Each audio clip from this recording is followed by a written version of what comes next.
ಇಂದಿನ ದಿನದಲ್ಲಿ ಡಿಜಿಟಲ್ ಮಾಧ್ಯಮ ಎಷ್ಟು ನಮಗೆ ಅನುಕೂಲ ಇದೆಯೋ ಅದರಿಂದ ಅಷ್ಟೇ ಅನಾನುಕೂಲನೂ ಕೂಡ ಇದೆ. ನಟಿ ಹಾಗೂ ನಿರ್ದೇಶಕಿ ರೂಪಾ ಅಯ್ಯರ್ ಅವರು ಎದುರಿಸಿದಂತಹ ಡಿಜಿಟಲ್ ಅರೆಸ್ಟ್ ಪ್ರಕರಣ ಅವರಿಗೆ ಅನುಭವ ಆಗಿರ್ತಕ್ಕಂಥದ್ದು. ಈ ಒಂದು ಸಂದರ್ಭದಲ್ಲಿ ನಮ್ಮ ಜೊತೆಗೆ ನಟಿ ಮತ್ತು ನಿರ್ದೇಶಕಿ ರೂಪಾ ಅಯ್ಯರ್ ಇದ್ದಾರೆ. ಮೇಡಮ್, ಏನಾಯಿತು ಮೇಡಮ್? ಮೊದಲನೇದಾಗಿ ಹೇಳೋದಾದರೆ, ಮೊದಲನೇದಾಗಿ ನಂಗೆ ಒಂದು ಫೋನ್ ಕಾಲ್ ಬಂತು ಮೊನ್ನೆ. ಟೆಲಿಕಾಮ್ ಅಥಾರಿಟೀಸ್ ಆಫ್ ಇಂಡಿಯಾಯಿಂದ ಫೋನ್ ಮಾಡ್ತಿದ್ದೀವಿ ಅಂತ. ಆಮೇಲೆ ಅಲ್ಲಿಂದ ನಾವು ಕನೆಕ್ಟ್ ಮಾಡ್ತೀವಿ, ನಿಮ್ಮ ಫೋನನ್ನು ಬ್ಲಾಕ್ ಮಾಡ್ತಾ ಇದ್ದೀವಿ, ಬಿಕಾಸ್ ನಿಮ್ಮ ಆಧಾರ್ ಕಾರ್ಡನ್ನು ಉಪಯೋಗಿಸ್ಕೊಂಡು ಬೇರೆ ಯಾರೋ ಒಂದು ಸಿಮ್ ಕಾರ್ಡನ್ನು ತಗೊಂಡು ದೇಶಕ್ಕೆ ವಿರುದ್ಧವಾದಂಥ ಚಟುವಟಿಕೆಗಳನ್ನು ಮಾಡ್ತಿದ್ದಾರೆ. ನಾವು Mumbai police station, fort police ಸ್ಟೇಷನ್ಗೆ ಕನೆಕ್ಟ್ ಮಾಡ್ತೀವಿ ಅಂತ ಹೇಳಿದ್ರು. ಅವರೇ ಕನೆಕ್ಟು ಮಾಡಿದ್ರು. ಆಮೇಲೆ ನಾನು ಆ ನಂಬರೆಲ್ಲ ಚೆಕ್ ಮಾಡಿದಾಗ ಅದು ನಿಜಾನೂ ಆಗಿತ್ತು, ಅಥವಾ ನೀವೇ ಗೂಗಲ್ ಸರ್ಚ್ ಮಾಡಿ ಫೋರ್ಟ್ ಪೊಲೀಸ್ ಸ್ಟೇಷನ್ಗೆ ಮಾಡಿ ಅಂತ ಹೇಳಿದ್ರು. ಸೊ ಅವ್ರು ಅದನ್ನ ಆ ಕಡೆಯಿಂದ ಈ ಕಡೆ ಟ್ರ್ಯಾಪ್ ಮಾಡ್ಕೊಂಡಿರ್ತಾರೆ. ಅವರು ಕನೆಕ್ಟ್ ಮಾಡಿಬಿಟ್ಟು ತಕ್ಷಣ ವಿಡಿಯೋ ಕಾಲ್ಗೆ ಹಾಕ್ತೀವಿ ಅಂತಂದ್ರು. ನಾನು ಒಂದು ಕಡೆ ಮೀಟಿಂಗಲ್ಲಿದ್ದೆ. ಆ ಮೀಟಿಂಗಲ್ಲೂ this meeting is not important, ಇವಾಗಲೇ ಆಪ್ಗೆ ಗರ್ಕೋ ಜಾಯಿ ಅಂತಂದರು. ಸೊ ನೀವು ಮನೆಗೆ ಹೋಗೋ ತನಕನೂ ನೀವು ವಿಡಿಯೋ ಕಾಲ್ ಹಾಕ್ಕೊಂಡಿರಿ ಅಂತ ಹೇಳಿದ್ರು. ಆವಾಗಲೂ ನಾನು ವಿಡಿಯೋ ಕಾಲ್ ಹಾಕ್ಕೊಂಡೇ ಹೋದೆ. ಅಂದರೆ ನಾನೇನೋ ನನ್ನಿಂದಾಗಿ ಅಥವಾ ನನ್ನ ಆಧಾರ್ ಕಾರ್ಡಿಂದಾಗಿ ಪಾಪ ದೇಶಕ್ಕೆ ತೊಂದರೆ ಆಗ್ತಾ ಇದೆ ಅಂತಂದಾಗ ಆವಾಗ ಅವ್ರು ಹೇಳಿದ್ರು, ನರೇಶ್ ಗೋಯಲ್ ಅವರ ಪ್ರಕರಣದಲ್ಲಿ 247 ಜನನ ನಾವು ಕಸ್ಟಡಿಲಿ ಇಟ್ಕೊಂಡಿದ್ದೀವಿ. ಅವರೆಲ್ಲರಿಗೂ ಅರೆಸ್ಟ್ ವಾರೆಂಟ್ ಇಶ್ಯೂ ಮಾಡಿದ್ದೀವಿ, ಎಲ್ಲರನ್ನೂ ತನಿಖೆಗೆ ಒಳಪಡಿಸಿದ್ದೀವಿ. ಅದರಲ್ಲಿ ನೀವು ಒಬ್ಬರು. ಹಾಗಾಗಿ ನೀವು ಇಮಿಡಿಯೇಟಾಗಿ 24 hours ಹೌಸ್ ಅರೆಸ್ಟ್ ಆಗಬೇಕು. ಸೊ ನೀವು ತಕ್ಷಣ ಮನೆಗೆ ಹೋಗಿ ಎಲ್ಲ ಮೀಟಿಂಗನ್ನು ಕ್ಯಾನ್ಸಲ್ ಮಾಡಿ ಅಂದರು. ನಾನು ಅಂದೆ ಸರಿ ಅಂತಂದರೆ, ಎಲ್ಲ ಡೀಟೇಲ್ಸು ಕೊಡ್ತಾ ಹೋಗಿ ಇವಾಗ ನಾವು ಕೇಳೋದು ಅಂತ. ನಾನು ಈ ಥರ ಮುಂಬೈಯಲ್ಲಿ ಯಾರೋ ನಂದು ಆಧಾರ್ ಕಾರ್ಡ್ ಎಲ್ಲಿ ಕೊಟ್ಟಿದ್ರಿ, ಎಲ್ಲಿ ಸಿಗ್ನೇಚರ್ ಹಾಕಿ ಕೊಟ್ಟಿದ್ರಿ ಅಂದರು. ನಾನು ಈ ಥರ ಎಲ್ಲ ಹೇಳ್ತಾ ಹೋದೆ, ಬ್ಯಾಂಕಿಗೆ ಕೊಟ್ಟಿರ್ತೀನಿ, ಲೋನಿಗೆ ಕೊಟ್ಟಿದ್ದೀನಿ ಅಂತ. ಬ್ಯಾಂಕ್ ಮ್ಯಾನೇಜರ್ಸಿಂದನೇ ಈ ಥರ ತುಂಬ ಮಿಸ್ಯೂಸ್ ನಡೀತಾ ಇದೆ ಅನ್ನೋದೆಲ್ಲ ಹೇಳ್ತಾ ಹೋದರು. ಆಮೇಲೆ ಸರಿ ಅಂತ ಅಂದ್ಬಿಟ್ಟು ನಾನು ಅವ್ರಿಗೆ ಏನೇನು ಬೇಕೋ ಡೀಟೇಲ್ಸ್ ಎಲ್ಲ ಕೊಡ್ತಾ ಹೋದೆ. ಆಮೇಲೆ ಇನ್ನೊಂದು ಏನು ಹೇಳಿದ್ರು, ದೇಶದ ಸುಭದ್ರತೆಗಾಗಿ ಮತ್ತು ದೇಶದ ಒಳಿತಿಗಾಗಿ ಈ ಥರ CBIಯಿಂದ ಫೋನ್ ಕಾಲ್ಸ್ ಬಂದಾಗ ಅದನ್ನು ನೀವು ಮನೆಯವ್ರಿಗೂ ಹೇಳಬಾರ್ದು, ನಿಮ್ಮ ಹಸ್ಬೆಂಡ್ಗೂ ಹೇಳಬಾರ್ದು, ಯಾರಿಗೂ ಹೇಳಬಾರ್ದು, ಸೀಕ್ರೆಟ್ ಆಗಿ ಇಟ್ಕೋಬೇಕು. ಯಾಕೆಂದರೆ ನೀವು ದೇಶಕ್ಕೆ ಒಳ್ಳೇದು ಮಾಡೋದಕ್ಕೆ, ಕ್ರಿಮಿನಲ್ನ ಹಿಡ್ಕೊಡೋದಕ್ಕೆ ನೀವು ಹೆಲ್ಪ್ ಮಾಡ್ತಾ ಇದ್ದೀರಾ ಅಂತಂದರು. ಓಕೆ ಅಂತಂದೆ. ಆಮೇಲೆ ಮನೆಗೆ ಬಂದಮೇಲೂ ಒಂದಷ್ಟು ಡೀಟೇಲ್ಸ್ ಎಲ್ಲ ಕೇಳಿದ್ರು. ಅವಾಗ ಏನು ಮಾಡಿದ್ರು, ನನಗೆ ಯಾವುದೇ ರೀತಿ ಬ್ಯಾಂಕ್ ಡೀಟೇಲ್ಸು ಅಥವಾ ದುಡ್ಡು ಕೊಡು ಅನ್ನೋದಾಗಲಿ ಏನನ್ನೂ ಹೇಳಲಿಲ್ಲ. ಸೊ ಇಷ್ಟು ನಿಮ್ಮ ಎಜುಕೇಷನ್ ಏನು, ನಿಮ್ಮ ಅಡ್ರೆಸ್ ಏನು, ನೀವು ಕರೆಕ್ಟಾಗಿದೆಯಾ, ನಿಮ್ಮ ಆಧಾರ್ ಕಾರ್ಡ್, ನನ್ನ ಆಧಾರ್ ಕಾರ್ಡ್ ಎಲ್ಲ ಅವ್ರ ಹತ್ರ ಇತ್ತು, ಕರೆಕ್ಟಾಗಿ ಇನ್ಫಾರ್ಮೇಷನ್ನೇ ಕಳಿಸಿದ್ರು. ಆಮೇಲೆ ಎಲ್ಲ CBIಯಿಂದ ಅರೆಸ್ಟ್ ವಾರೆಂಟ್ ಸರ್ಟಿಫಿಕೇಟು, ಸುಪ್ರೀಂ ಕೋರ್ಟದು ಎಲ್ಲ ಫೇಕಾಗಿ ಕ್ರಿಯೇಟ್ ಮಾಡಿ ಸಿಗ್ನೇಚರ್ ಹಾಕಿರೋ ಅಂಥದ್ದು, ಆಮೇಲೆ ರಿಯಲ್ ಸೀಲ್ ಹಾಕಿರೋ ಅಂಥದ್ದನ್ನು ಕಳಿಸಿದ್ರು. ಮತ್ತು ಯಾರ ಹತ್ರನೂ ಫೋನ್ ಕಾಲಲ್ಲಿ ಮಾತಾಡಬಾರ್ದು ನೀವು, ಬಿಕಾಸ್ ಇದನ್ನು ನಿಮ್ಮನ್ನು ಪ್ರೊಟೆಕ್ಟ್ ಮಾಡೋದಕ್ಕೆ ಮತ್ತು ದೇಶವನ್ನು ಪ್ರೊಟೆಕ್ಟ್ ಮಾಡೋದಕ್ಕೆ. ಬಿಕಾಸ್ ನೀವು ಇದನ್ನು ಮಾಡ್ತಾ ಇದ್ದೀರಾ ಅಂತ ಫೋನ್ ಕಾಲಲ್ಲಿ ಗೊತ್ತಾದರೆ ನಿಮ್ಮ ಮನೆ ಸುತ್ತಲೂ ಕ್ರಿಮಿನಲ್ಸ್ ಬಂದು ಇದನ್ನು ಸ್ಟಾಪ್ ಮಾಡಿಸ್ತಾರೆ, ನೀವು ನಮ್ಗೆ ಹೆಲ್ಪ್ ಮಾಡ್ತಿದ್ದೀರಾ ಅಂದಾಗ CBI ವಿಚಾರಗಳನ್ನು ಯಾರಿಗೂ ಯಾವತ್ತೂ ಹೇಳಬಾರ್ದು ಅಂತ ಅಂದರು. ಅದನ್ನು ಸರಿ ಅಂದೆ. ಸರಿ, ನಮ್ಮ ಮನೆಗೆ ಬಂದುಬಿಟ್ಟು ಸಂಜೆ ಎಲ್ಲ ನಾನು 2 hours ಹೋಮ ಮಾಡಿದೆ. ಅದಕ್ಕೂ ಮುಂದೆನೇ ಇಟ್ಕೊಂಡಿರಬೇಕು, ಕ್ಯಾಮ್ರಾ ವಿಡಿಯೋನ ಆಫ್ ಮಾಡಬಾರ್ದು ಅಂತ ಹೇಳಿದ್ರು. ಸರಿ ಅಂತ ಹೇಳಿಬಿಟ್ಟು ಅದಕ್ಕೂ ಆನ್ ಮಾಡಿ ಇಟ್ಕೊಂಡು ಪೂಜೆನೂ ಮಾಡಿದೆ. ನಾನು ಹೋಮ ಮಾಡ್ತಿದ್ದೆ 2 hours. ಅದಾದಮೇಲೆ ನಾನು ಮಲ್ಕೋಬೇಕಾದಾಗಲೂ ಫೋನ್ ಆನ್ ಆಗಿರಬೇಕು ಅಂತ ಹೇಳಿದ್ರು. ಯಾಕೆ ಅಂತ ಹೇಳಿದ್ರೆ, ನಾವೆಲ್ಲೋ ತಪ್ಪಿಸ್ಕೊಂಡ್ಬಿಡ್ತೀವೋ, ಹೊರಟೋಗ್ಬಿಡ್ತೀವೋ, ಇನ್ಫಾರ್ಮೇಷನ್ ಕೊಡಲ್ವೋ ಅನ್ನೋ ಅನುಮಾನ ಅವ್ರಿಗಿರುತ್ತೆ. ಅದಕ್ಕೆ ಸರಿ ಅಂತ ಹೇಳಿದ್ರು. ಆಮೇಲೆ ಇನ್ನೊಂದು ಹೇಳಿದ್ರು, ನೀವು ಯು ಆರ್ ಅ ಸೆಲೆಬ್ರಿಟಿ, ಇನ್ನೊಂದು ಆಫೀಸರ್ಗೆ ಫೋನ್ ಕೊಡ್ತೀನಿ ಅಂತ.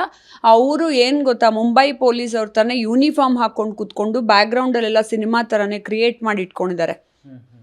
Mumbai police, fort police station, ಅವ್ರು ಯಾರು ಅಂತ. ಅವರು ರೂಪಾಜಿ आपके आधार कार्ड इधर है ಅಂತೆಲ್ಲ ತೋರಿಸಿದ್ರು. आपके नाम पर ये आया है एंड आपको ये सपोर्ट करना है एंड कोऑपरेट करना है, सब कुछ इन्फॉर्मेशन देना है ಅಂದರು. ಸರಿ ಸರ್ ಜಿ, मैं सब कुछ दे दूंगी ಅಂತ ನಾನು ಕೊಡ್ತಾ ಹೋದೆ. ಎಲ್ಲೆಲ್ಲಿ ಏನೇನು ಪ್ರಾಜೆಕ್ಟ್ಗಳನ್ನು ಮಾಡ್ತಾ ಇದ್ದೀವಿ, ಎಲ್ಲೆಲ್ಲಿ ನಾನು ಆಧಾರ್ ಕಾರ್ಡ್ ಕೊಟ್ಟಿದ್ದೆ ಅಂತ. ಯಾರೋ ಸಿಮ್ ಕಾರ್ಡ್ ತೊಗೊಂಡು ಅದನ್ನು ಬಳಸ್ಕೊಂಡಿದ್ದಾರೆ ಅಂತ ಶುರು ಮಾಡಿದ್ರು. ಇನ್ನೊಂದು ಕಡೆ ಕಾಲ್ ಮಾಡ್ತೀವಿ ಅಂದ್ಬಿಟ್ಟು, ಇಲ್ಲ ನಿಮ್ಮ ಬ್ಯಾಂಕ್ ಅಕೌಂಟು ಈ ಥರ ಲೀಕ್ ಆಗಿದೆ, ಅದಕ್ಕೂ ಕೂಡ ಅರೆಸ್ಟ್ ವಾರೆಂಟ್ ಬಂದಿದೆ ಅಂತ ಅಂದ್ಬಿಟ್ಟು ಇನ್ನೊಂದು ಅವ್ರು ಹೆಂಗೆ ಡ್ರಾಮಾ ಮಾಡಿದ್ರು, 4 ಜನರ ಕೈಲಿ ಫೋನ್ ಮಾಡಿಸಿ ಮಾತಾಡ್ಸಿಸಿದ್ರು. ಸೊ ಅದೆಲ್ಲ ಮಾಡಿದಾಗ ಸರಿ ಹಿಂದೆ ರಾತ್ರಿನೂ ನೀವು ಮೊಬೈಲ್ ಆನ್ ಮಾಡಿ ಇಟ್ಕೋಬೇಕು ಅಂದಾಗ ಓಕೆ ಫೈನ್ ಅಂದೆ. ನಾ ಬೇಜಾರು ಮಾಡ್ಕೊಳ್ಳಿಲ್ಲ, ನಾನು ಅಳ್ಳೂ ಇಲ್ಲ, ನಾನು ದುಃಖ ಪಡಲಿಲ್ಲ, ನಾನು ಕೋಪ ಪಟ್ಕೊಳ್ಳ. ಅದಕ್ಕೆ ಅವರೇ ನನಗೆ ಸಮಾಧಾನ ಮಾಡ್ತಿದ್ರು. You are very brave person, you are well educated, ನೀವು ಇಷ್ಟು ಎಜುಕೇಟೆಡ್ ಆಗಿದ್ದೀರಾ, ನಿಮ್ಮ ಬಗ್ಗೆ ಎಲ್ಲ ನೋಡಿದೆ, ನಿಮ್ಮ ಮುಖಪುಟ ಫಿಲ್ಮ್ 2 ಸ್ಟೇಟ್ ಅವಾರ್ಡ್ ತೊಗೊಂಡಿದೆ, ನೀವು 45 ಇಂಟರ್ನ್ಯಾಷನಲ್ ಅವಾರ್ಡ್ಸ್ ತೊಗೊಂಡಿದ್ದೀರಾ, ನೀವು ನ್ಯೂಯಾರ್ಕಲ್ಲಿದ್ರಿ, ಇಲ್ಲಿ ಬಂದೆ, ಎಲ್ಲ ನನ್ನ ಬಗ್ಗೆ ಕತೆ ಅವರೇ ಹೇಳಿದ್ರು. ನನ್ನ ಬಗ್ಗೆ ಎಲ್ಲ ಕತೆ ಅವರೇ ಹೇಳ್ಬಿಟ್ಟು ಎಲ್ಲ ಆನ್ಲೈನದ. ಆಮೇಲೆ ಯು ಆರ್ ಅ ಪಬ್ಲಿಕ್ ಪರ್ಸನ್ನು, ನೀವು BJP ಜೊತೆ ನಿಮ್ಮನ್ನು ನೀವು ಜೋಡಿಸ್ಕೊಂಡಿದ್ದೀರಾ, ನೀವು ಇಷ್ಟೆಲ್ಲ ಕೆಲಸ ಮಾಡ್ತಿದ್ದೀರಾ ಸಮಾಜಕ್ಕೆ, ಹಾಗಾಗಿ ನೀವು ದೇಶಕ್ಕೂ ಒಳ್ಳೇದು ಮಾಡೋದಕ್ಕೆ, ಕ್ರಿಮಿನಲ್ಸ್ನ ಹಿಡಿಯೋದಕ್ಕೆ ನೀವು ಈ ರೀತಿ ಹೆಲ್ಪ್ ಮಾಡಬೇಕು ಅಂತ ಹೇಳಿದ್ರು. ओके सर जी, आप कुछ भी बोलेंगे ना मैं करूँगी. If not 24 hours, even 48 hours, if you want me to come to Mumbai, मैं उधर भी आ सकती हूँ ಅಂತಲೂ ನಾನು ಹೇಳಿದೆ. ನಾನು ಅಲ್ಲೂ ಬಂದು ಬೇಕಾದ್ರೆ ನಿಮ್ಗೆ ಹೆಲ್ಪ್ ಮಾಡ್ತೀನಿ ಅಂತ. ಇಲ್ಲ ನೀವೆಲ್ಲ ಸೆಲೆಬ್ರಿಟೀಸು ಇಲ್ಲೇ ಇದ್ದು ಮನೇಲೇ ವಿಡಿಯೋ ಇಟ್ಕೊಳ್ಳಿ ಅಂತ ಹೇಳಿದ್ರು. ರಾತ್ರಿ ಪೊಲೀಸು ಇಲ್ಲಿಗೆ ಇನ್ಫಾರ್ಮ್ ಮಾಡೋಂಥದ್ದು ಅಥವಾ ಆ ಸಂದರ್ಭದಲ್ಲಿ ನಿಮಗೆ ಇಲ್ಲಿ ಪೊಲೀಸರಿಗೆ, ಸ್ಥಳೀಯ ಪೊಲೀಸರಿಗೆ ಅಥವಾ ಯಾರಿಗಾದರೂ ಹೇಳುವಂಥದ್ದು ಏನಾದರೂ ಪ್ರಯತ್ನ ಮಾಡಿದ್ರಂತ? ಇಲ್ಲ, ಏನಕ್ಕೆ ಅಂತ ಹೇಳ್ತೀನಿ. ಅವರೇ ನನಗೆ ಸರ್ಟಿಫಿಕೇಟ್ಗಳು ಅದು ಇದೆಲ್ಲ ಕಳಿಸ್ಬಿಟ್ಟು, ನೀವು ಲೋಕಲ್ ಪೊಲೀಸ್ನವ್ರಿಗೂ ಹೇಳೋಂಗಿಲ್ಲ. ಕೆಲವು ಸತಿ ಸೀಕ್ರೆಟ್ ತನಿಖೆಗಳು ಏನಾಗುತ್ತೆ, police department is different, CBI is different. So ಕೆಲವು ತನಿಖೆಗಳನ್ನು ಮಾಡ್ಬೇಕಾದ್ರೆ ನೀವು ಪೊಲೀಸ್ಗೂ ಇನ್ಫಾರ್ಮ್ ಮಾಡಬೇಡಿ ಅಂತಾರೆ. ಸೊ ಆವಾಗ ನಾನು ಮಾಡೋಕ್ಕೆ ಹೋಗಲಿಲ್ಲ. ಬಟ್ ನೆಕ್ಸ್ಟ್ ಡೇ ಎದ್ದಾಗ ಇವನ್ ಹೋಲ್ ನೈಟ್ ನನಗೆ ವಿಡಿಯೋ ಹಾಕ್ಕೊಂಡೇ ಇರಿಂದ್ರು. ನೈಟ್ ಹಾಕ್ಕೊಂಡಿದ್ದೆ. ಓಕೆ ಸರ್ಜಿ ಮೈ ಇದರಿ ರಖೂಂಗಿ ಅಂತ ಫೋನ್ ನನ್ನ ಮುಂದೆನೇ ಇಟ್ಕೊಂಡು ಚಾರ್ಜ್ ಹಾಕಿ, ನಾನು ಇವನ್ ರೆಸ್ಟ್ ರೂಮ್ಗೆ ಎದ್ದು ಹೋದ್ರು, ಸ್ನಾನ ಮಾಡೋಕ್ಕೆ ಎದ್ದೋದ್ರು ಅವ್ರಿಗೆ ಪರ್ಮಿಷನ್ ತೊಗೊಂಡು ಹಿಂಗೆ ತೋರಿಸ್ಬಿಟ್ಟು ಹೋಗ್ತಿದ್ದೆ. ಸರ್ಜಿ ಅಲ್ಲಿ go and come back in 2 minutes ಅಂತ. ಸೊ ಅದೆಲ್ಲ ಮಾಡ್ಕೊಂಡು ಹೋದ್ರು, ಅವರೆಲ್ಲ ಗಮನಿಸ್ತಾ ಇದ್ರು. ಆಮೇಲೆ ನೆಕ್ಸ್ಟ್ ಡೇ ಬೆಳಗ್ಗೆ 9 ಗಂಟೆಗೆ ರೆಡಿ ಇರಿ ಅಂದರು. 9 ಗಂಟೆಗೆ ತಿರ್ಗಾ ನಾನು ರೆಡಿ ಆಗ್ಬಿಟ್ಟು ಹಿಂಗೆ ಕೂತ್ಕೊಂಡೆ ಕ್ಯಾಮ್ರಾ ಮುಂದೆ. ಆವಾಗ ಬ್ಯಾಂಕ್ ಡೀಟೇಲ್ಸ್ ಕೇಳೋಕ್ಕೆ ಶುರು ಮಾಡಿದ್ರು. ನೀವು ಆನ್ಲೈನ್ ಆಪ್ರೇಟ್ ಮಾಡ್ತೀರಾ ಅಂತ. ಅಂದರೆ ನಾನು ಆನ್ಲೈನ್ ಆಪ್ರೇಟೇ ಮಾಡಲ್ಲ, because many people will misuse my account ಅಂತ ಅವ್ರಿಗೆ ವಾಪಸ್ ತಿರುಗಿಸಿ ಹೇಳಿದೆ. ಅವಾಗ ಹೇಳ್ತಾರೆ, ಓಕೆ ರೂಪಾಜಿ ಅಭಿ ಸೀದಾ ಬ್ಯಾಂಕ್ ಚಲ್ನಾ ಹೇ, ಬ್ಯಾಂಕ್ ಮೇ ನಾನೊಂದು ಅಕೌಂಟ್ ನಂಬರ್ ಕೊಡ್ತೀನಿ, ಅದಕ್ಕೆ ನೀವು 30 ಲಕ್ಷ ಟ್ರಾನ್ಸ್ಫರ್ ಮಾಡಬೇಕು. ಯಾಕೆ ಅಂದರೆ ನಾವು ಸುಪ್ರೀಂ ಕೋರ್ಟ್ ಆರ್ಡರ್ ಬಂದಿದೆ, ನೀವೇ ಓದಿ ಅಂತ ಪ್ರತಿ ಲೆಟ್ರ್ ನನ್ನ ಕೈಲೇ ಓದಿಸೋರು ಆರ್ಡ್ರನ್ನ. ಯಾಕೆಂದರೆ ನಾವು ರೆಕಾರ್ಡ್ ಮಾಡ್ಕೋತಿದ್ದೀವಿ ವಿಡಿಯೋದಲ್ಲಿ ಓದಿ ಅಂತ. ನಾನೆಲ್ಲ ಓದಿ ಹೇಳಿದಾಗ ಸುಪ್ರೀಂ ಕೋರ್ಟ್ ಆರ್ಡರ್ ಪ್ರಕಾರ ನೀವು 30 ಲಕ್ಷ ಡೆಪಾಸಿಟ್ ಅಂತ ಇಡಬೇಕು. ಆಮೇಲೆ ನಿಮಗೆ ಕ್ಲಾರಿಫಿಕೇಷನ್ ಲೆಟರ್ನ ಕೊಡ್ತೀವಿ, ನೀವೇನು ಈ ಥರ ನಿಮ್ಮ ಆಧಾರ್ ಕಾರ್ಡನ್ನು ದುರ್ಬಳಕೆ ಆಗಿದೆ ಅಂತ ಅನ್ನೋದನ್ನ ಕ್ಲಾರಿಫಿಕೇಷನ್ ಕೊಡ್ತೀವಿ ಅಂತ ಹೇಳಿದ್ರು.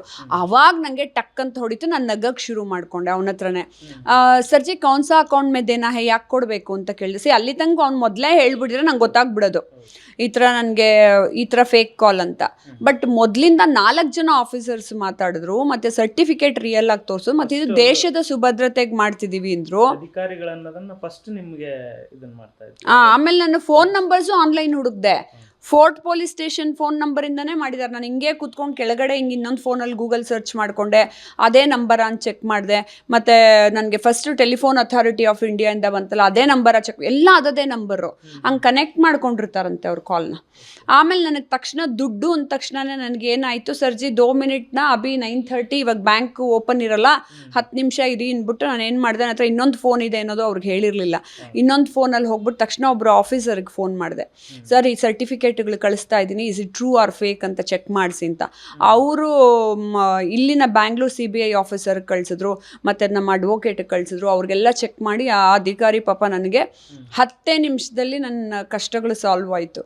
ಅಂದರೆ ಅವ್ರು ಕೇಳಿದ ಪ್ರಶ್ನೆಗಳಿಗೆಲ್ಲ ನಾವು ಉತ್ತರ ಕೊಡ್ತಾ ಇದ್ವಿ ಹೊರತು ಒಬ್ಬ ಕ್ರಿಮಿನಲ್ನ ಹಿಡಿಯೋಕ್ಕೆ ನಾವು ಪ್ರಯತ್ನ ಪಡ್ತಿದ್ದೀವಿ ಅಂದಾಗ ಆ್ಯಸ್ ಅ ಸಿಟಿಸನ್ ನಾನು ಸಪೋರ್ಟ್ ಮಾಡಬೇಕಾಗಿತ್ತು, ಅದನ್ನು ಮಾಡ್ತಾ ಇದ್ದೆ.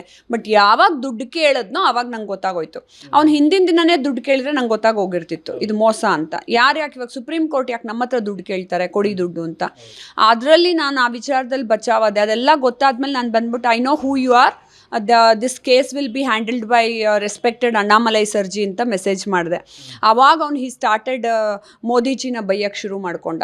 ಮೋದಿಜಿ ಇಸ್ ಮೈ ಫುಟ್, ಜೀನು ಅವ್ರು ಹಾಕಲ್ವಲ್ಲ, Modi is my foot, Modi ಅಂತವರು, ನಿನ್ನ ದೇಶ ಅಂಥದ್ದು, ನಿನ್ನ ಜೊತೆ you have Modi, you have BJP with you, why are you scared ಅಂದರು. Of course I have Modiji with me and every citizen belongs to Modiji and I have BJP with me, I am not scared of anything ಅಂತ. ಅವ್ನು ಮಧ್ಯೆ ಅದೇ ಕೇಳ್ತಿದ್ದ, ನೀವೇನು ಯಾವುದಕ್ಕೂ ಹೆದರ್ಕೋತಾನೆ ಇಲ್ಲ, ಆ ಗಬ್ರಾನ ಇರೇನ, ಯಾಕೆ ನೀವು ಹೆದರ್ಕೊಳ್ತಿಲ್ಲ ಇಷ್ಟೆಲ್ಲ ಬಂದ್ರು ಅಂದರೆ. ನಾನು ಯಾಕೆ ಹೆದರ್ಕೊಳ್ಳಿ, ಅಪ್ನೆ ದೇಕನಾ ಮೇ ಪೂಜಾ ಕರ್ನೇಕ, ಮೇರೆ ಸಾಥ್ ಭಗವಾನ್ ಹೇ, ನನ್ನ ಜೊತೆ ದೇವ್ರಿದ್ದಾರೆ, ನಾನು ಯಾಕೆ ಹೆದರ್ಕೋಬೇಕು ಅಂತಂದೆ. ಸಾಮಾನ್ಯ ಏನು ಮಾಡ್ತಾರೆ ಇವರು, ಹಿಂಗೆ ಹೇಳ್ತಾ ಜನನ ಹೆದರಿಸ್ಬಿಟ್ಟು ನಾ ಹೆದರ್ಕೊಂಡು ಅಳಕ್ಕೆ ಹೋಗ್ತೀನಿ ಅಂತಂದಾಗ, ಇವಾಗ ನಿನ್ನ ಸೇಫ್ ಆಗಬೇಕು ಅಂದರೆ ನೀನು ಕಳಿಸು, ಅಂತ ಹಿಂಗೆಲ್ಲ ಹೆದರಿಸ್ಬಿಡ್ತಾರೆ. ಅವ್ರಿಗೇನಂದರೆ ನಾನು ಕಾನ್ಫಿಡೆಂಟಾಗಿ ಪೂಜೆ ಮಾಡಿಕೊಂಡೆ, ಸುಮ್ಮನೆ ಆರಾಮಾಗಿದ್ದೆ, ಜಪ ಮಾಡ್ಕೊಂಡಿದ್ದೆ, ಎಲ್ಲ ಮಾಡ್ತಿದ್ನಲ್ಲ, ಅದಕ್ಕೆ ಅವರು ನಿಮ್ಗೆ ಭಯ ಆಗ್ತಿಲ್ವಾ ಅಂದರೆ ನಂಗೆ ಭಯ ಆಗೋದೇ ಇಲ್ಲ ಅಂದೆ. ಇವಾಗಲೂ ಅಷ್ಟೇ ನೀನು ಹೂಸ್ ಅಣ್ಣಾಮಲೈ ಅಂತ ಕೇಳ್ದ. ನಾನು ಅಂದೆ you will come to know about it ಅಂತಂದೆ. ಆಮೇಲೆ ಇಲ್ಲ ನಿನ್ನ ವೀಡಿಯೋಸ್ ಎಲ್ಲ 24 hours ತೊಗೊಂಡಿದ್ದೀನಿ, ಅದನ್ನ ಸ್ಕ್ಯಾಂಡಲ್ ಮಾಡೋ ಆನ್ಲೈನ್ಗೆ ಹಾಕ್ತೀನಿ ಅಂದರು. ಅದನ್ನು ಹಾಕ್ಕೊಳ್ಳಿ ಹಿಂದೆ, ನೀವೇನು ಬೇಕಾದ್ರೂ ಮಾಡ್ಕೊಳ್ಳಿ, ಗಾಡ್ ಈಸ್ ವಿತ್ ಮೀ ಅಂತ ಹೇಳಿದೆ. ಆಮೇಲೆ ಅವನೇ ಸಾರಿ ಕೇಳ್ಕೊಂಡು ತಿರ್ಗಾ ಮೆಸೇಜ್ ಮಾಡ್ದ. ಇದಾದ್ಮೇಲೂ ನಾನು ಅರ್ಧ ಗಂಟೆ ಅವ್ರ ಹತ್ರ ಚಾಟ್ ಮಾಡಿದೆ. ಯಾಕೆ ಅಂತ ಹೇಳ್ತೀನಿ. He told me that don't hate Muslim ಅಂತ ಒಂದು ಪದಾನ ಹಾಕಿದ್ರು. ಮೋದಿಜಿ ಬಗ್ಗೆ ಕೆಟ್ಟದಾಗಿ ಬರೆದ್ರು. ನಾನು ಅವನಿಗೆ ಮನವರಿಕೆ ಮಾಡಬೇಕಾಯ್ತು. ಅವ್ನು ಕಳ್ಳಾನೇ ಆಗಿರಲಿ, ಕೊಲೆಗಾರನೇ ಆಗಲಿ, ಹೂಎವರ್ ಇಟ್ ಇಸ್ ಸರ್, ನಾನಂದೆ ಮೊದಲು ದೇಶದ ಪ್ರೈಮ್ ಮಿನಿಸ್ಟರ್ಗೆ ಮರ್ಯಾದೆ ಕೊಡೋದನ್ನ ಕಲ್ತ್ಕೊ. ನೀನು ಹಿಂದಿಲೂ ಮಾತಾಡ್ತಾ ಇದೆಯಾ ಅಂತಂದರೆ ನಿನಗೆ ಗೊತ್ತಿರುತ್ತಿದ್ದಲ್ಲ, ನೀನು ಮರ್ಯಾದೆ ಕೊಡೋದು ಕಲ್ತ್ಕೊ. ನಿಮ್ಮ ತಾತ ಮುತ್ತಾತಂದ್ರು ನಿಮ್ಮ ಎಷ್ಟೋ ಜನ್ರೇಷನ್ಗೆ ಭಾರತ ದೇಶ ನಿನಗೆ ಜಾಗ ಕೊಟ್ಟಿರುತ್ತೆ. And we don't hate any one, ನಾವು ಯಾರನ್ನು ಯಾವತ್ತೂ ಹೇಟ್ ಮಾಡಿಲ್ಲ ಭಾರತೀಯರು. ಆಮೇಲೆ ಭಾರತ ಹಿಂದುತ್ವ ಅನ್ನೋದು ಇವತ್ತು ಕಲಿಯುಗದಲ್ಲಿ ಬಂದಿರೋದಲ್ಲ ಸರ್, ತ್ರೇತಾಯುಗ, ಕೃತಯುಗ, ದ್ವಾಪರ ಯುಗದಿಂದ ನಾವು ಭಾರತೀಯರಾಗಿ ಹುಟ್ಕೊಂಡಿದ್ದೀವಿ. ಆಮೇಲೆ ಬೇರೆ ಜನ ವಲಸೆ ಬಂದಮೇಲೆ ಇವಾಗ ಕಿತ್ತಾಡ್ತಾ ಇರೋದು ಜಗತ್ತಲ್ಲಿ, ನನಗೆ ಅದು ಬೇಕು ಇದು ಬೇಕು, ನಾನು ಆ ಜಾತಿ ಈ ಜಾತಿ ಅಂತ. ನಂದೆ ಪ್ರತಿ ಜೀವಾತ್ಮದಲ್ಲೂ ಪರಮಾತ್ಮ ಇದ್ದಾನೆ. ಅದು ಇಂಗ್ಲೀಷಲ್ಲೂ ಬರ್ದೆ, ಎವ್ರಿ ಜೀವಾತ್ಮ ಹ್ಯಾಸ್ ಪರಮಾತ್ಮ. So we never hate any one, ನಾವು ಯಾರನ್ನು ಹೇಟ್ ಮಾಡಿಲ್ಲ. ಲಿವ್ ಲೆಟ್ ಲಿವ್ ಅಂತ ನಾವೆಲ್ಲರೂ ಸಂತೋಷವಾಗಿಡೋಕ್ಕೆ ಬಿಟ್ಟಿದ್ದೀವಿ. ವೈ ಡು ಯು ಹೇಟ್ ನಮ್ಮ ಭಾರತೀಯರನ್ನ ನೀನು ಹೇಟ್ ಮಾಡ್ತಾ ಇರೋದು? ಮತ್ತು ಮೋದಿಜಿ ಬಗ್ಗೆ ಆ ಥರ ಎಲ್ಲ ಮಾತಾಡ್ಕೂಡ್ದು, ಅದರಲ್ಲೇ ದಟ್ ಶೋಸ್ ಯುವರ್ ಕ್ಲಾಸ್ ಅಂದೆ. ನೀನು ಆ ಥರ ಮಾಡ್ಕೊಡ್ದು. ನಾನು sorry, I am very sorry to hurt you. ನಾನು ಬೇರೆಯವರು I'm just doing my work, ನಾನು ನನ್ನ ಕೆಲಸನ ಮಾಡ್ತಿದ್ದೀನಿ, ಬೇರೆಯವ್ರು ನನಗೆ ಈ ಕೆಲಸನ ಕೊಟ್ಟಿರೋದು ಅಂತ ನಿಜಾನೂ ಬರ್ದ. ಆಮೇಲೆ 10 ಸತಿ ನನಗೆ ಫೋನ್ ಮಾಡ್ದೆ, ನಾನು ಫೋನ್ ಕಾಲ್ ರಿಸೀವ್ ಮಾಡಲಿಲ್ಲ.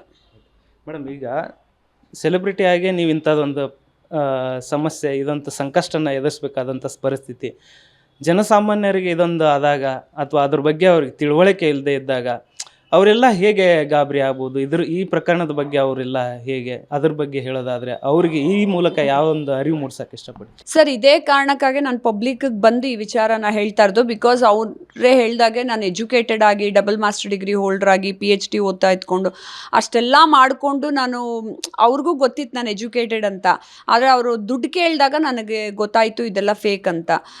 ಪಾಪ ಜನಸಾಮಾನ್ಯರು, ನಿನ್ನೆ ನಾನು ಕಂಪ್ಲೇಂಟ್ ಕೊಡೋಕ್ಕೆ ಹೋದಾಗ ಸೈಬರ್ ಕ್ರೈಮ್ಗೆ ತುಂಬ ಜನ ಬಂದಿದ್ರು. ಸೇಮ್ ಕೇಸು, ಸೇಮ್ ಎಲ್ರಿಗೂ ಹೌಸ್ ಅರೆಸ್ಟ್ ಮಾಡಿಟ್ಟಿದ್ದಾರೆ. 3 days 2 days, ಮೂವ್ ಮಾಡಬೇಡ, ಅಲ್ಲೇ ಕೂತ್ಕೋ, ನಿನ್ನ ಹೆಂಡ್ತಿನೂ ಮಾತಾಡಿಸ್ಬೇಡ, ನಿನ್ನ ಗಂಡನ್ನೂ ಮಾತಾಡಿಸ್ಬೇಡ ಅಂತ ಹಂಗೆಲ್ಲ ಮಾಡಿದ್ದಾರೆ. ಮತ್ತು ಬೇರೆಯವ್ರಿಗೆ ಏನು ಮಾಡಿದ್ದಾರೆ ಗೊತ್ತಾ, ಪಾಪ ಒಬ್ಬರು ಲೇಡಿಗೆ ಬಟ್ಟೆ ಎಲ್ಲ ಬಿಡಿಸಿ ವಿಡಿಯೋ ತೊಗೊಂಡಿದ್ದಾರೆ. ನಾವು ತನಿಖೆ ಮಾಡ್ತಾ ಇದ್ದೀವಿ, ಈ ವಿಡಿಯೋನ ಎಲ್ಗೂ ಕೊಡಲ್ಲ, ಮಹಿಳಾ ಪೊಲೀಸೇ ನಿನಗೆ ಇದು ಮಾಡ್ತಾರೆ ಅಂತ. ಸೊ ಆ ಥರ ಎಲ್ಲ ಟಾರ್ಚರ್ ಕೊಟ್ಟು ಮತ್ತು ತುಂಬ ಜನರದ್ದು ದುಡ್ಡು ಕೂಡ ಕಿತ್ಕೊಂಡಿದ್ದಾರೆ. ನಮ್ಮ ಜನ ಏನು ಮಾಡಬೇಕು ಅಂತ ಹೇಳಿದ್ರೆ, ಯಾವುದೇ ಈ ರೀತಿ ಬಂದಾಗ ಇವಾಗ ಅಟ್ಲೀಸ್ಟ್ ಅವೇರ್ನೆಸ್ ಕ್ರಿಯೇಟ್ ಆಗಿದೆ. ಯಾಕೆಂದರೆ ಸರ್ಟಿಫಿಕೇಟ್ ಬಂದ ತಕ್ಷಣ ಜನ ಹೆದರ್ಕೋತಾರೆ. ಇನ್ನೊಂದು ಏನು ಮಾಡ್ತಾರೆ ಅವರು, ಫೋನ್ ಉಪಯೋಗಿಸ್ಬೇಡಿ, ಯಾರಿಗೂ ಮೆಸೇಜ್ ಮಾಡಬೇಡಿ, ಮತ್ತು ಯಾರ ಹತ್ರನೂ ಮಾತಾಡಬಾರ್ದು, ಯಾರಿಗೂ ಗೊತ್ತಾಗಬಾರ್ದು, ವಿಡಿಯೋ ಕಾಲ್ ಹಾಕ್ಕೊಂಡೇ ಇರಬೇಕು ಅಂತಾರಲ್ಲ, ಅದಕ್ಕೆ ಜನ ತಕ್ಷಣ ಹೆದರ್ಕೊಂಡ್ಬಿಡ್ತಾರೆ. ನಂದು ಪ್ರಾಬ್ಲಮ್ ಸಾಲ್ವ್ ಆಗಿದ್ದು ನಾನೊಬ್ಬರು ಅಧಿಕಾರಿಗಳಿಗೆ ಹೇಳಿ, ಅವ್ರು ಇನ್ನೊಬ್ರಿಗೆ ಹೇಳಿ ಫೈಂಡ್ ಔಟ್ ಮಾಡಿದ್ದಕ್ಕೆ 10 ನಿಮಿಷದಲ್ಲಿ ನಂದು ಪ್ರಾಬ್ಲಮ್ ಸಾಲ್ವ್ ಆಯಿತು. ಸೊ ಹಾಗಾಗಿ ಜನ ಏನು ಮಾಡಬೇಕು, ಹೆದರ್ಕೊಳ್ಳೋಕೆ ಹೋಗಬೇಡಿ. ಏನೇ ಪ್ರಾಬ್ಲಮ್ ಇರಲಿ ಅದನ್ನ ತಕ್ಷಣ ಇನ್ನೊಬ್ರು ಆಫೀಸರ್ನೋ ಅಥವಾ ಲಾಯರ್ನೋ ಪೊಲೀಸ್ನವ್ರಿಗೋ ಕೊಟ್ಟು ಅವರು ಹ್ಯಾಂಡಲ್ ಮಾಡ್ಕೋಬೇಕು. ನನಗಾದರೆ ನಾನು ಹೇಳಿದೆ 2 ದಿನ ಇಟ್ಕೊಂಡ್ರು ವಿಡಿಯೋ ನಾ ಮಾತಾಡ್ತೀನಿ ಅಂದೆ, ಐ ವಿಲ್ ಹ್ಯಾಂಡಲ್, ನನಗೇನು ಪರವಾಗಿಲ್ಲ. ಮೊದಲನೇದಾಗಿ ಆ ಥರ ವಿಡಿಯೋ ಇದು ಅಥವಾ ನಿಮ್ಗೆ ವಿಡಿಯೋ ಕಾಲ್ ಬಂದಾಗ ಆ ಥರ ಅವರೆಲ್ಲ ಹೇಳಿದಾಗ ನಿಮ್ಮ ಒಂದು ಪ್ರತಿಕ್ರಿಯೆ ಹೇಗಿತ್ತು? ಅಂದರೆ ಸರ್, ನನಗೆ ಟೆಲಿಫೋನ್ ಅಥಾರಿಟಿ ಆಫ್ ಇಂಡಿಯಾಯಿಂದ ಬಂದಾಗ ನಾನು ಫೋನ್ ಬ್ಲಾಕ್ ಮಾಡಬೇಡಿ, ಬಿಕಾಸ್ ನಾನು ನಿನ್ನೆ ತಾನೇ ಶೂಟಿಂಗ್ ಮುಗಿಸಿದ್ದೆ, ನಾನು ಎಲ್ರಿಗೂ ಪೇಮೆಂಟ್ ಮಾಡಬೇಕಾಗಿತ್ತು. ಸೊ ಅವ್ರುಗಳು ನನ್ನ ತಪ್ಪು ತಿಳ್ಕೊಂಬಿಡ್ತಾರೆ, ನೋಡಿದ್ಯಾ ಮೇಡಮ್ ನಿನ್ನೆ ಶೂಟಿಂಗ್ ಮುಗಿಸ್ಬಿಟ್ಟು ಇವತ್ತು ಫೋನ್ ಆಫ್ ಮಾಡಿ ಇಟ್ಕೊಂಡ್ಬಿಟ್ಟಿದ್ದಾರೆ, ಪೇಮೆಂಟ್ ಕೊಟ್ಟಿಲ್ಲ ಅಂತ. ಸೊ ಹಾಗಾಗಿ ಬ್ಲಾಕ್ ಮಾಡಬೇಡಿ ನನ್ನ ಫೋನನ್ನು ಅನ್ನೋದಕ್ಕಾಗಿ ನಾನು ಪಕ್ಕ ಕನೆಕ್ಟ್ ಮಾಡ್ಕೊಳೋದೆ. ಸರಿ, ನಿಮ್ಮ ಫೋನ್ ಬ್ಲಾಕ್ ಮಾಡಬಾರ್ದು ಅಂದರೆ ಇಲ್ಲಿ ಕನೆಕ್ಟ್ ಮಾಡ್ತೀವಿ, ಯು ಟಾಕ್ ಟು ದೆಮ್ ಅಂದರು. ಅವ್ರು ಇನ್ನೊಂದಕ್ಕೆ ಕನೆಕ್ಟ್ ಮಾಡಿದ್ರು. ಆಮೇಲೆ ಫೋರ್ಟ್ ಪೊಲೀಸ್ ಸ್ಟೇಷನ್ಲಿ ನಿಮ್ಮ ಬಗ್ಗೆ FIR ಆಗಿದೆ ಅಂದರು, ಅದನ್ನು ಕನೆಕ್ಟ್ ಮಾಡಿಕೊಂಡೆ. ಸೊ ನಾನು ಫೋನನ್ನು ಕಾಪಾಡ್ಕೊಳ್ಳೋದಕ್ಕೋಸ್ಕರ ನಾನು ಅದನ್ನ ಉಳಿಸ್ಕೊಂಡಿದ್ದೆ. ಆಮೇಲೆ ನನಗೇನು ಗೊತ್ತಾ, ನನಗೆ ಇದ್ರ ಬಗ್ಗೆ ಎಲ್ಲ ಇನ್ನೂ ಕ್ಯೂರಿಯಾಸಿಟಿ ಇರುತ್ತೆ. ನಿಜವಾಗ್ಲೂ ಈ ಥರ ಕ್ರಿಮಿನಲ್ಸು ದೇಶದಲ್ಲಿ ಯಾವ್ಯಾವ ರೀತಿ ಆಟ ಆಡಿಕೊಂಡು ಹಿಂಸೆ ಮಾಡಿಕೊಂಡು ಮಾಡ್ತಾರೆ ಅಂತ. ಅವನು ಕೊನೆಗೆ ಒಂದು ಲೈನ್ ಬರ್ದ, ಡೋಂಟ್ ಹೇಟ್ ಮುಸ್ಲಿಮ್ ಅಂತ ಅನ್ನೋದನ್ನ. ಸೊ ಇದೆಲ್ಲ ನಮಗೆ ಗೊತ್ತಾಗ್ತಾ ಹೋಯಿತು, ಯಾರು ಈ ರೀತಿ ಮಾಡ್ತಾರೆ ಅಂತ ಅನ್ನೋದನ್ನ. ಸೊ ಇದನ್ನು ತಿಳ್ಕೊಳ್ಳೋಕ್ಕಾದ್ರೂ ನಾನು ಸೇಫ್ ಆಗಿದ್ದೀನಿ, ಬಿಕಾಸ್ ದೇವರು ನನ್ನ ಜೊತೆ ಇದ್ದಾರೆ. ಆಮೇಲೆ ನಾನು ಯಾರೇ ಜನನ ಕೇಳಿದ್ರು ಪಾಪ ಸಹಾಯ ಮಾಡೋಕ್ಕೆ ಎಲ್ಲರೂ ಮುಂದೆ ಬರ್ತಾರೆ. ಸೊ ಅದರಲ್ಲಿ ಐ ಆಮ್ ವೆರಿ ಲಕ್ಕಿ. ಆದರೆ ನಾನೇ ಇದನ್ನು 24 hours ನನ್ನಂತ ಅವಳು ನಿಭಾಯಿಸ್ಕೋಬೋದು. ಜನಗಳಿಗೆ ಏನು ಹೇಳ್ತೀನಿ, ಹೆದರ್ಕೊಂಡು ಕಷ್ಟಪಟ್ಕೊಂಡು ನೋವು ಪಟ್ಕೊಂಡು ದುಡ್ಡನ್ನು ಕೊಟ್ಬಿಟ್ಟು ಆ ಥರ ಇಟ್ಕೊಳ್ಳೋ ಅವಶ್ಯಕತೆ ಇಲ್ಲ. ಸೊ ನೀವು ಆ ಥರ ಕಾಲ್ ಬಂದರೆ ತಕ್ಷಣ ನೀವು ಲಾಯರ್ಗೆ ಹೇಳಿ ಅಥವಾ ಪೊಲೀಸ್ ಸ್ಟೇಷನ್ಗೆ ಹೋಗ್ಬಿಟ್ಟು ಹೇಳಿ ಅಥವಾ ಕಟ್ ಮಾಡಿ. ನಾನು ಅದನ್ನ ಕಂಡಿಡಿಬೇಕು ಅನ್ನೋದೊಂದು, ಅಂದರೆ ಇವ್ನು ಯಾರು ನಿಜವಾದ ಆಫೀಸರ್ ಅಂತಲೇ ಒಂದು ಹೋಲ್ ಡೇ ಅಂದ್ಕೊಂಡೆ. ನೆಕ್ಸ್ಟ್ ಡೇ ಇದೆಲ್ಲ ಇನ್ಸಿಡೆಂಟ್ ಆದಮೇಲೆ ಜನರು ಕಟ್ ಮಾಡಿಬಿಡ್ತಾರೆ, ಕಳ್ಳ ಫೋನ್ ಮಾಡ್ದ ಅಂತ. ಇಲ್ಲ, ನಾನು ಕಳ್ಳನ ಜೊತೆನೂ ಅರ್ಧ ಗಂಟೆ ಚಾಟ್ ಮಾಡಿದೆ. ಯಾಕೆಂದರೆ ಅವ್ನಿಗೆ ಮನ ಪರಿವರ್ತನೆ ಮಾಡಬೇಕಿತ್ತು. ನನ್ನ ದೇಶದಲ್ಲಿ ನಾವು ಯಾರೂ ಮುಸ್ಲಿಮ್ಸ್ನ ಹೇಟ್ ಮಾಡಲ್ಲ. ಆಮೇಲೆ ನಾವೆಲ್ಲರೂ ಪ್ರೀತಿಯಿಂದ ಸೌಹಾರ್ದತೆಯಿಂದ ಕಾಣ್ತೀವಿ. ಎಸ್ಪೆಷಲಿ ಮೋದಿಜಿ ಅಂತೂ ನಮಗೇನು ಯೋಜನೆ ಕೊಡ್ತಾರೋ ಪ್ರತಿಯೊಬ್ಬ ಜೀವಿಗೂ ಸೇಮ್ ಯೋಜನೆನ ಕೊಟ್ಟಿದ್ದಾರೆ. ಆಮೇಲೆ ನಮ್ಮ BJP ಅವರು ಹಿಂದುತ್ವ, ಕಾಂಗ್ರೆಸ್ ಅವರು ಮುಸ್ಲಿಂ ಕಡೆ ಅಂತ ಹಂಗೆಲ್ಲ ಏನಿಲ್ಲ, ಅವೆಲ್ಲ ಸುಳ್ಳದು. ನೀವು ಒಂದು ಪಕ್ಷದ ಕಡೆ ವಾಲ್ಕೊಳ್ಳೋದು ಅದು ತಪ್ಪು. ಪ್ರತಿಯೊಬ್ಬ ಪ್ರಜೆನೂ ನಾವೆಲ್ಲರೂ ಇಷ್ಟಪಡ್ತೀವಿ. ಹಾಗಿರುವಾಗ ನೀವೇ ತಪ್ಪು ತಿಳ್ಕೊಬಾರ್ದು. ಅವನು ಹೋಲ್ ಡೇ ನಾನು ಪೂಜೆ ಮಾಡೋದು ಹೋಮ ಮಾಡೋದೆಲ್ಲ ನೋಡಿ ಅವರೇ ಅಧಿಕಾರ. ರೂಪಾಜಿ आप तो बहुत स्पिरिचुअल है, आप तो इतना अच्छा है, you are very innocent, don't trust anyone, आप इतना पूजा कर रहे हैं ना, I will delete all your files ಅಂತ. ನೀನು ಡಿಲೀಟಾರು ಮಾಡ್ಕೊ, ಹಾಗೇನಾರು ಇಟ್ಕೋಪ ಫೈಲು, ನಾನು ಅದು ಯಾವುದಕ್ಕೂ ಬೇಜಾರು ಮಾಡ್ಕೊಳ್ಳಲ್ಲ, ನಾನು ವಿಚಲಿತಳು ಆಗೋದಿಲ್ಲ. ಯಾಕೆಂದರೆ ನನಗೆ ಗೊತ್ತು, ನಾನು ನನ್ನ ದೇಶ, ನನ್ನ ಪ್ರಧಾನಮಂತ್ರಿಗಳು, ನನ್ನ ಪಕ್ಷ ಆಗಲಿ ಏನೇನು ಕೊಡ್ತಿದ್ದೀವಿ, ನಾವು ಎಷ್ಟು ಸತ್ಯವಾಗಿದ್ದೀವಿ ಅನ್ನೋದು ನಮಗೆ ಗೊತ್ತಿದೆ. ಭಯ ಪಟ್ಕೊಳ್ಳೋದು ಯಾವಾಗ ಅಂದರೆ ನಾರ್ಮಲ್ ಜನಕ್ಕೆ ಏನು ಹೇಳ್ತಾ ಇದ್ದೀನಿ, ನೀವು ಅವ್ರನ್ನ ಇಟ್ಕೊಂಡು ಮಾತಾಡೋ ಅವಶ್ಯಕತೆ ಇಲ್ಲ. ನಿಮ್ಗೆ ಅನುಮಾನ ಬಂದ ತಕ್ಷಣ ಫೋನ್ ಕಟ್ ಮಾಡಿಬಿಟ್ಟು ಪೊಲೀಸ್ನವ್ರಿಗೆ ಹೋಗಿ ಹೇಳಿ ಅಥವಾ ನಿಮ್ಮ ಅಡ್ವೊಕೇಟ್ಗೆ ಹೋಗಿ ಹೇಳಿ. ಇನ್ನು ಕೆಲವ್ರಿಗೆ ಏನು ಮಾಡಿದಾರಂತೆ ಗೊತ್ತಾ, ಮನೆ ಹತ್ರನೇ ಪೊಲೀಸ್ನವ್ರನ್ನ, ಫೇಕ್ ಪೊಲೀಸ್ನವ್ರನ್ನ ಯೂನಿಫಾರ್ಮ್ ಹಾಕ್ಸ್ಬಿಟ್ಟು ಒಂದು ಕೊರಿಯರ್ ಕಳಿಸಿದಾರಂತೆ. ಈ ಕೇಸ್ ಹೆಸರನ್ನೇ ಫೆಡೆಕ್ಸ್ ಕೊರಿಯರ್ ಕೇಸ್ ಅಂತ. ಸೈಬರ್ ಕ್ರೈಮಲ್ಲಿ ಒಂದು ಕೋಡ್ ಇಟ್ಕೊಂಡಿದ್ದಾರೆ, ಫೆಡೆಕ್ಸ್ ಕೊರಿಯರ್ ಕೇಸ್ ಅಂತ. ಅವ್ರ ಮನೆ ಹತ್ರಕ್ಕೆ ಫೇಕ್ ಪೊಲೀಸ್ಗಳು ಬರ್ತಾರೆ. ನೀವು ಅದನ್ನು ವಾಚ್ ಔಟ್ ಮಾಡಬೇಕು. ಯೂನಿಫಾರ್ಮ್ ಹಾಕ್ಕೊಂಡು 4 ಜನ ಬಂದ್ಬಿಟ್ಟು ಬನ್ನಿ ನಿಮ್ಗೆ ಅರೆಸ್ಟ್ ವಾರೆಂಟ್ ಇದೆ ದುಡ್ಡು ಕೊಡಿ ಅಂತಾರೆ. ಆವಾಗಲೂ ಅವ್ರನ್ನ ನಂಬೇಡಿ. ನಿಮ್ಮ IDs ತೋರಿಸಿ. ನಾನು ನೆನ್ನೆ ಕೇಳಿದೆ, CBI ID ಎಲ್ಲ ನನಗೆ ತೋರಿಸಿದ್ರು ಅವರು, IDs ತೋರಿಸಿ ಅಂತ ಹೇಳಿದಾಗ. ಅದಂದರೆ ನನ್ನ ವಿಚಾರ ವಿವರಣೆ ಕೊಡೋದಕ್ಕಾಗಿ CBI ID ಕೇಳಿದೆ. ದುಡ್ಡು ಕೇಳಿದ ತಕ್ಷಣ ನನಗೆ ಗೊತ್ತಾಗೋಯ್ತು ಇವರು ಸುಳ್ಳು ಹೇಳ್ತಾ ಇದ್ದಾರೆ ಅಂತ. ಸೊ ಜನಸಾಮಾನ್ಯರು ಹೆದರ್ಕೊಳ್ಳೋ ಅವಶ್ಯಕತೆ ಇಲ್ಲ. ಆಮೇಲೆ ಇನ್ನೊಂದೇನು ಹೇಳಿದ್ರು, ನನಗೆ ಒಬ್ಬಳೇ ಇರಬೇಕು ಮನೆಯಲ್ಲಿ ಅಂತ ಹೇಳಿದರು. ಸೊ ನೀವು ಹೊರಗಡೆ ಹೋಗೋಂಗಿಲ್ಲ, ಎಲ್ಲ ಮೀಟಿಂಗು ಕ್ಯಾನ್ಸಲ್ ಮಾಡಬೇಕು, ಒಬ್ಬರೇ ಇರಬೇಕು ಅಂತ. ಓಕೆ, ಈಗ ಈ ಒಂದು ಪ್ರಕರಣ ಈಗ ಆಗಿರೋದು ಇದು. ಸೊ ಈಗ ನೀವು ಮುಂದೆ ಏನು, ಈಗ ಪೊಲೀಸ್ ಸ್ಟೇಷನ್ ಕಂಪ್ಲೇಂಟ್ ಕೊಡ್ತೀರಾ ಅಥವಾ ಮುಂದೆ ಏನು ನಿಮ್ಮ ನಡೆ ಏನಿರುತ್ತೆ? ಸರ್, ನೆನ್ನೆನೇ ನಾನು ಪೊಲೀಸ್ ಸ್ಟೇಷನ್ಗೆ ಕಂಪ್ಲೇಂಟ್ ಕೊಟ್ಟಾಗಿದೆ. ನನ್ನಿಂದ ದುಡ್ಡು ಹೋಗಿಲ್ಲ, FIR ಏನು ಬೇಡ ಅಂದರು. ಆಮೇಲೆ ತಿರ್ಗಾ ಇಲ್ಲ, FIR ಮಾಡಬೇಕಿದನ್ನು ಅಂತ ಹೇಳಿದೆ. ಯಾಕೆಂದರೆ ತನಿಖೆ ನಡಿಬೇಕು ಅಂತ. ಆಮೇಲೆ ಅವರು ಫೋನ್ ನಂಬರ್ಗಳನ್ನು ಹೆಂಗೆ ಟ್ರ್ಯಾಪ್ ಮಾಡಿದ್ದಾರೆ ಅಂತ ನಾನು ಡೆಲ್ಲಿಗೆ ಕಳಿಸಿ ವಿಚಾರಣೆ ಮಾಡಿಸಿದೆ. ಅವನು ಮಿಡ್ಲ್ ಯುರೋಪಲ್ಲಿ ಕೂತ್ಕೊಂಡಿದ್ದಾನೆ ವ್ಯಕ್ತಿ. ಅಲ್ಲಿಂದ ಕಾಲ್ ಮುಂಬೈಗೆ ಕನೆಕ್ಟ್ ಆಗಿ, ಮುಂಬೈಯಿಂದ ನನಗೆ ಕಾಲ್ ಕನೆಕ್ಟ್ ಆಗಿರೋದು. ಆ ಸೇಮ್ ಡಿಸ್ಪ್ಲೇ ಆಗಬೇಕು ನಮ್ಮ ಫೋನ್ಗೆ ಅಂತ ಕನೆಕ್ಟ್ ಮಾಡ್ಕೊಳ್ತಾರೆ. ಇನ್ನೊಂದು ಸೀಕ್ರೆಟ್ ಏನು ಗೊತ್ತಾ, ಯಾರ್ಯಾರಿಗೆ ಈ ಥರ ಟ್ರ್ಯಾಪ್ ಮಾಡಬೇಕು ಅನ್ನೋದು ಕೂಡ ನಮ್ಮ ಭಾರತ ದೇಶದಿಂದನೇ ಒಂದು ಲಿಸ್ಟ್ ಹೋಗುತ್ತಂತೆ. ಇವಾಗ ನಮ್ಮ ಕರ್ನಾಟಕದಲ್ಲಿ 7 ಕೋಟಿ ಜನ ಇದ್ದಾರೆ. 7 ಕೋಟಿ ಜನಕ್ಕೂ ಮೋಸ ಮಾಡಲ್ಲ ಅವರು. ಫೋನ್ ಮಾಡಿ ಯಾರ್ಯಾರಿಗೆ ಹೋಗಬೇಕು ಅನ್ನೋದು ಲಿಸ್ಟನ್ನು ನಮ್ಮ ಭಾರತ ದೇಶದಿಂದನೇ ತಯಾರು ಮಾಡಿ ಕಳಿಸೋರಿಗೆ ಅಲ್ಲಿಂದ ಕೂತ್ಕೊಂಡು ಅವ್ರು ಫೋನ್ ಮಾಡ್ತಾರಂತ. ಅದಕ್ಕೆ ಅವ್ನು ಕಳ್ಳ ಕರೆಕ್ಟಾಗಿ ಏನು ಹೇಳ್ದ ಅಂದರೆ, ನಿಮ್ಮ ಮೋದಿಜಿ ಕೂಡ ನನ್ನ ಬಂದು ಅರೆಸ್ಟ್ ಮಾಡೋಕ್ಕಾಗಲ್ಲ, you do whatever you want to do ಅಂತ ಹೇಳ್ದ. ನಾನೇನು ಬಂದು ನಿನ್ನ ಅರೆಸ್ಟ್ ಮಾಡಲ್ಲಪ್ಪ, ನಿನಗೆ ದೇವರು ದೇಹ ಕೊಟ್ಟಿದ್ದಾರೆ, ಮೈಂಡ್ ಕೊಟ್ಟಿದ್ದಾರೆ, why don't you earn properly, ನೀನು ಸಿನ್ಸಿಯರಾಗಿ ಅರ್ನ್ ಮಾಡ್ಬೋದಲ್ಲ, ಇದಕ್ಕಿಂತ ಜಾಸ್ತಿ ದುಡ್ಡು ಬರುತ್ತೆ ಅಂದರೆ, no this is only my job like a call centre, we sit and work. ದುಡ್ಡು ನಮಗೇನು ಬರಲ್ಲ, ಆ ದುಡ್ಡು ಬೇರೆಯವ್ರಿಗೆ ಹೋಗುತ್ತೆ, ನಾವು ಆಪ್ರೇಟ್ ಮಾತ್ರ ನಾವು ಮಾಡ್ತೀವಿ, ಇದೇ ನನ್ನ ಕೆಲಸ ಅಂತಾನೆ. ಕಲಿಯುಗದಲ್ಲಿ ನೋಡಿ, ಈ ಥರ ಕಳ್ತನ ಮಾಡೋದು ಒಂದು ಕಂಪ್ನಿ ಥರ ರನ್ ಮಾಡ್ತಾ ಇದ್ದಾರೆ ಕೆಲಸ. ಫೈನಲ್ ಆಗಿ ಒಂದು ಆಡಿಯನ್ಸ್, ಒಂದು ಎಲ್ಲ ಸಾಮಾನ್ಯರಿಗೆ ಹೇಳೋದಾದರೆ, ಈ ಒಂದು ಪ್ರಕರಣ ನೀವು ಎದುರಿಸಿದಂಥ ಒಂದು ಸಮಸ್ಯೆ ಬಗ್ಗೆ ಹೇಳೋದಾದರೆ?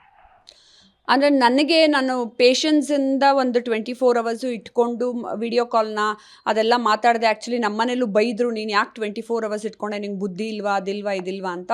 ಬಟ್ ಅವರು ನನ್ನ ದೇಶದ ಭದ್ರತೆಗೆ ಮತ್ತು ಕ್ರಿಮಿನಲ್ನ ಹಿಡಿಯೋದಕ್ಕಾಗಿ ನೀವು ಸಪೋರ್ಟ್ ಮಾಡಲೇಬೇಕು, ಪ್ಲೀಸ್ ಕೋಆಪ್ರೇಟ್ ಅಂದಿದ್ದಕ್ಕೆ ನಾನು ಫಾರ್ಮಲಿ ಇಟ್ಕೊಂಡು ಅವ್ರಿಗೆ ಫಾರ್ಮಲಿ ಎಲ್ಲ ಇನ್ಫಾರ್ಮೇಷನ್ ಕೊಡ್ತಾ ಹೋದೆ.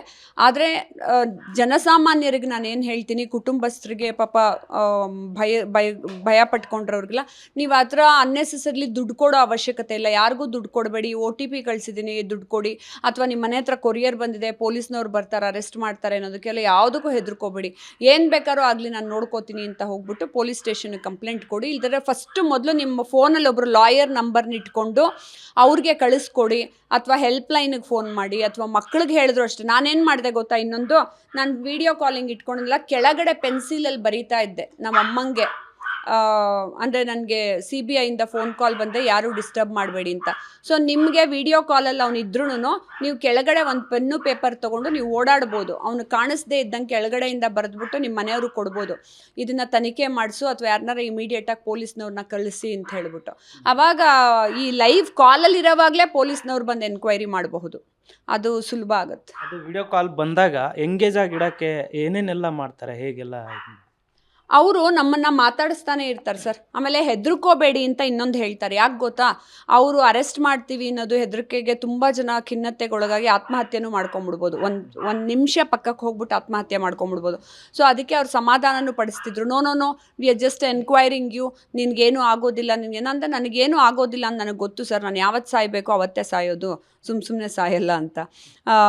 ಅದು ನಿಮ್ಗೇನೂ ಆಗೋದಿಲ್ಲ, ಹೆದರ್ಕೋಬೇಡಿ, just we are taking information ಅಂತ ಹೇಳಿದ್ರು. ಸೊ ನಾನು ಟ್ರಸ್ಟ್ಗಳು ರನ್ ಮಾಡ್ತೀನಿ, 3 ಟ್ರಸ್ಟ್ಗಳನ್ನ. ಟ್ರಸ್ಟಲ್ಲಿ ಎಷ್ಟೆಷ್ಟು ದುಡ್ಡಿದೆ ಅನ್ನೋದನ್ನು ಕೇಳಿದ್ರು. ನಂತರ ಟ್ರಸ್ಟಲ್ಲಿರೋ ಕಮ್ಮಿ ದುಡ್ಡುಗಳನ್ನು ನಾನು ಹೇಳಿದೆ, ಎಲ್ಲ ಕೆಳಗೆ ಕೊಟ್ಬಿಡ್ತೀವಲ್ಲ ಜನಕ್ಕೆ, ನಮ್ಮ ಹತ್ರ ಇರೋದಿಲ್ಲ ಅಂತ. ಸೊ ಆಮೇಲೆ ನೆಕ್ಸ್ಟ್ ಡೇ ನನ್ನ ಕರೆಂಟ್ ಅಕೌಂಟಲ್ಲಿ ನಾನು ಫಿಲಮ್ ನೇತಾಜಿ ಸುಭಾಷ್ ಚಂದ್ರ ಬೋಸ್ ಅವ್ರ ಬಗ್ಗೆ ಫಿಲಮ್ ಮಾಡ್ತಾ ಇರೋದು ನೀರಾರಿ ಅಂತ, ಅದು ಗೊತ್ತಾಯ್ತು ಅವ್ರಿಗೆ. ಮುಂಬೈಯಿಂದ ಅಂತ ಯಾಕೆ ಹೇಳಿದ್ರು ಅಂದ್ರೆ, ನಾನು ಇವಾಗ ಹಿಂದಿ ಸಿನಿಮಾ ಮಾಡ್ತಿದ್ದೀನಲ್ಲ ಅದನ್ನು ತೊಗೊಂಬಂದರು. ನೀವು ಹಿಂದಿ ಸಿನಿಮಾ ಮಾಡ್ತಾ ಇದ್ದೀರಾ ನೇತಾಜಿ ಸುಭಾಷ್ ಚಂದ್ರ ಬೋಸ್ ಅವ್ರದ್ದು, ಅದಕ್ಕೆ ನಿಮಗೆ ಫಂಡ್ಸ್ ಬಂದಿದೆ, ಅಕೌಂಟಲ್ಲಿ ದುಡ್ಡಿದೆ, ಅದನ್ನು ನೀವು ಇಷ್ಟು ಕೊಡಬೇಕು, ಇಲ್ಲಾಂದರೆ ಅಕೌಂಟ್ಸನ್ನ ಬ್ಲಾಕ್ ಮಾಡ್ತೀವಿ ಅಂತ ಹೇಳ್ಬಿಟ್ಟು. ಆವಾಗ ನನಗೆ ಗೊತ್ತಾಯಿತು, ಸೊ ಇಷ್ಟೆಲ್ಲ ಇನ್ಕ್ಲೂಡಿಂಗ್ ಸರ್ಟಿಫಿಕೇಟು ಫೇಕ್ ಅಂತ. ಆಮೇಲೆ ನಾನು ಅದೇ ಒಬ್ಬರು ಅಧಿಕಾರಿಗಳಿಗೆ ಹೇಳಿದಾಗ ಅವರು ಲೋಕಲ್ CBI ಆಫೀಸರ್ಗೆ ಹೇಳಿ ಅವರು ಆ ಸರ್ಟಿಫಿಕೇಟ್ನೆಲ್ಲ ನೋಡಿ ಚೆಕ್ ಮಾಡಿ, ಇಲ್ಲ ಇದೆಲ್ಲ ಫೇಕು ಅಂತ ಹೇಳಿದ್ಮೇಲೆ ಅವ್ರು ಮುಂಬೈ ಸ್ಟೇಷನ್ಗೆ ಫೋನ್ ಮಾಡಿ ಕೇಳಿದ್ರು. ನಂದು ಫೋನ್ ಇದನ್ನ ಎಂಗೇಜ್ ಆಗಿ ಇಟ್ಕೊಂಡಿದ್ರು. ಇನ್ನೊಂದು ಫೋನಲ್ಲಿ ನಾನು ಮುಂಬೈ ಸ್ಟೇಷನ್ಗೆ ಮಾಡೋಕ್ಕಾಗ್ತಿರ್ಲಿಲ್ಲ. ಬಟ್ ನಾನು ನಮ್ಮ ಮನೆ ಪೆನ್ಸಿಲಲ್ಲಿ ಕೆಳಗಡೆ ಒಂದು ಚೀಟಿ ಮೇಲೆ ಬರೆದ್ಬಿಟ್ಟಿದ್ದೆ, ಅಂದರೆ ನಾನು CBI ತನಿಖೆಯಲ್ಲಿದ್ದೀನಿ, ನೀವು ಯಾರೂ ನನಗೆ ಡಿಸ್ಟರ್ಬ್ ಮಾಡಬೇಡಿ ಅಂತ ಹೇಳಿಬಿಟ್ಟು. ನಮ್ಮನೇಲಿ ಯಾರೂ ಎಲ್ಲ ಹೆದರ್ಕೊಳ್ಳಿಲ್ಲ. ಅಂದರೆ ಅವ್ನು ದುಡ್ಡು ಕೇಳಿದ್ದಿದ್ರೆ ನನಗೆ ಹಿಂದಿನ ದಿನವೇ ಗೊತ್ತಾಗ್ತಿತ್ತು. ದುಡ್ಡು ಕೇಳಿಲ್ವಲ್ಲ, ನಿಜವಾಗ್ಲೂ ಯಾವುದೋ ತನಿಖೆ ಆಗ್ತಿರಬಹುದು ಪಾಪ, ಐ ಮಸ್ಟ್ ಸಪೋರ್ಟ್ ಅಂತ ನಾನು ಮಾಡ್ತಾಯಿದ್ದೆ. Thank you. ಇದಿಷ್ಟು ನಟಿ ಮತ್ತು ನಿರ್ದೇಶಕಿ ರೂಪಾಯಿ ಅವರು ಇತ್ತೀಚೆಗೆ ಎದುರಿಸಿದಂತಹ ಒಂದು ಪ್ರಕರಣ. ಕ್ಯಾಮ್ರಾ ಪರ್ಸನ್ ಶರತ್ ಜೊತೆ ಧನು ಎಲ್ಗಾಜ್, ಪಬ್ಲಿಕ್ TV, ಬೆಂಗಳೂರು.